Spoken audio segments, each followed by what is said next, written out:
رنگ سرخ یا گندمی ہوگا، سر کے بال حبشوں کی طرح ہوں گے، ناک چونچ کی طرح ہوگی، بائیں آنکھ سے کانا ہوگا، دائیں آنکھ میں انگور کے بقدر ناخنا ہوگا۔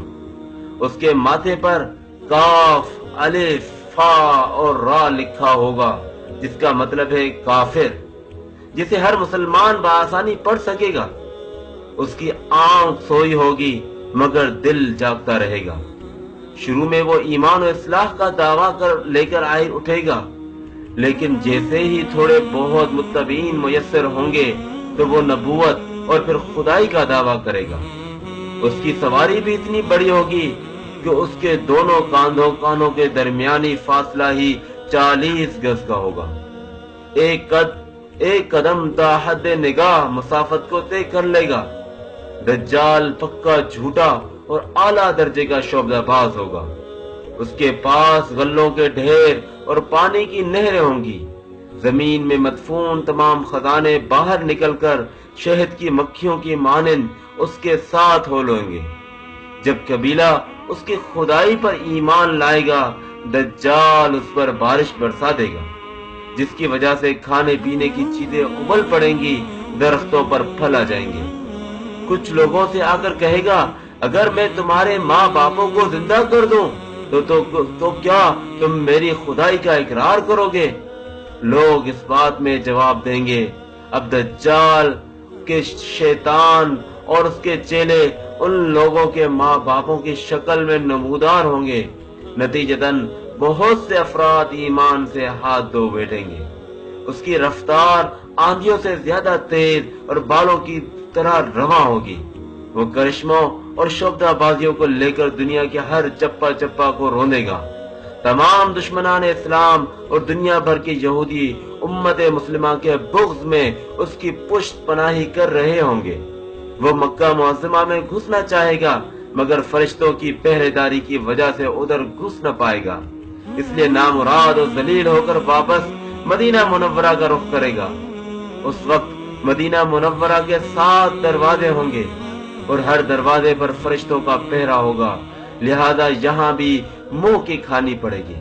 انہی دنوں مدینہ منورہ میں 3 مرتبہ زلزلہ آئے گا، جس سے گھبرا کر بہت سارے بے دین اور کمزور ایمان والے لوگ شہر سے نکل کر بھاگ نکلیں گے۔ باہر نکلتے ہی دجال انہیں لقمہ تر کی طرح نگل لے گا۔ آخر ایک بزرگ اس سے بحث و مناظرہ کے لیے نکلیں گے اور خاص اس کے لشکر میں پہنچ کر اس کی بابت دریافت کریں گے۔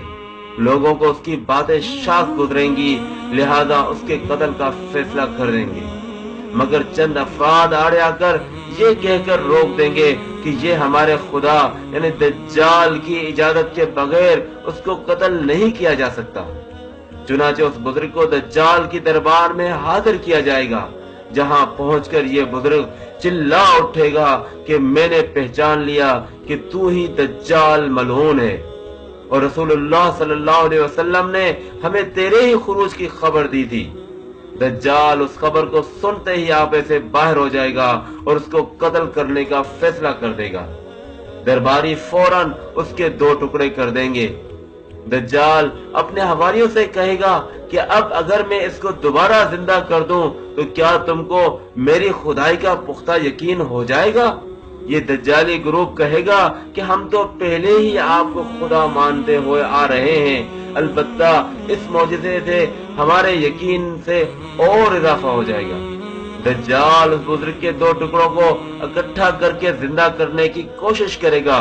ادھر وہ بزرگ بوجہ حکم الہی کھڑے ہو جائیں گے اور کہیں گے، اب تو مجھے اور زیادہ یقین آ گیا کہ تو ہی دجال ملعون ہے، اور وہ جھنجلا کر دوبارہ انہیں ذبح کرنے کا چاہے گا، لیکن اب اس کی قدرت سلب کر لی جائے گی۔ دجال شرمندہ ہو کر انہیں اپنی جہنم میں جھونک دے گا، لیکن یہ آگ ان کے لیے ٹھنڈی اور گلزار بن جائے گی۔ اس کے بعد وہ شام کا رخ کرے گا، لیکن دمشق پہنچنے سے پہلے ہی حضرت مہدی علیہ السلام وہاں پہنچ چکے ہوں گے۔ دجال دنیا میں صرف 40 دن رہے گا۔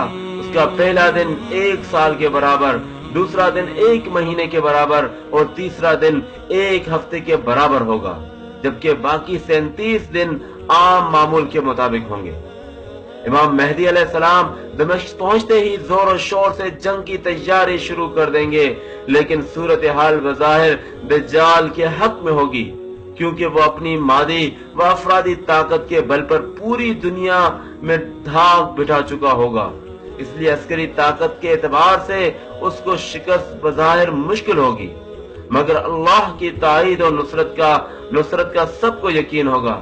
حضرت مہدی علیہ السلام اور تمام مسلمان اسی امید کے ساتھ دمشق میں دجال کے ساتھ جنگ کی تیاریوں میں ہوں گے کہ تمام مسلمان نمازوں کی ادائیگی دمشق کی قدیم شرح آفاق مسجد میں جامع اموی میں ادا کرتے ہوں گے۔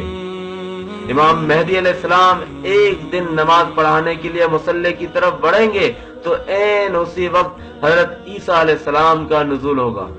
نماز سے فارغ ہو کر لوگ دجال کے مقابلے کے لیے نکلیں گے۔ دجال حضرت عیسیٰ علیہ السلام کو دیکھ کر ایسا گھلنے لگے گا جیسے نمک پانی میں گھل جاتا ہے۔ پھر حضرت عیسیٰ علیہ السلام آگے بڑھ کر اس کو قتل کر دیں گے، اور حالت یہ ہوگی کہ شجر و حجر آواز لگائیں گے کہ اے روح اللہ میرے پیچھے یہودی چھپا ہے، چنانچہ وہ دجال کے چیلوں میں سے کسی کو بھی نہ چھوڑیں گے۔ پھر وہ سلیب کو توڑ دیں گے، یعنی سلیب پرستی ختم کر دیں گے، اور اس کے بعد خنزیر کو قتل کر کے جنگ کا خاتمہ کریں گے۔ اس کے بعد مال و دولت کی ایسی فراوانی ہوگی کہ اسے کوئی قبول ہی نہ کرے گا، اور لوگ ایسے دیندار ہو جائیں گے کہ ان کے نزدیک ایک سجدہ دنیا وما فیہا اور دنیا کی تمام چیزوں سے بہتر ہوگا۔ یہ قصہ جو صحیح مسلم حدیث کی مستند ترین کتابوں صحیح مسلم، ابن ماجہ، ابو داؤد اور ترمذی اور طبرانی اور حاکم اور احمد میں اسی طرح واقع ہے۔ یاد رہے کہ فتنہ دجال سے آگاہی تمام انبیاء اسلام کی سنت ہے، جبکہ یہ آج سنت مٹتی جا رہی ہے اور لوگ دین سے دوری اپناتے جا رہے ہیں اور ایسے میں دجالی فتنوں کی طرف بڑھتے جا رہے ہیں۔ تو ایسے میں آپ کی یہ بھی ذمہ داری بنتی ہے کہ اس پیغام کو، اس حدیث کے پیغام کو، نبی کریم صلی اللہ علیہ وسلم کی جانب سے جو شیطان دجال کے متعلق جو علامات نشانیاں بتائی گئی تھی، ان کو آگے پھیلانا، آگے لوگوں تک پہنچانا آپ کی ذمہ داری بنتی ہے۔ آخر میں آپ سے بس یہی گزارش ہے کہ ایک مرتبہ، کم از کم ایک مرتبہ اس ویڈیو کو شیئر کر کے اس اپنے فریضے اور ذمہ داری کو پوری کر دیں۔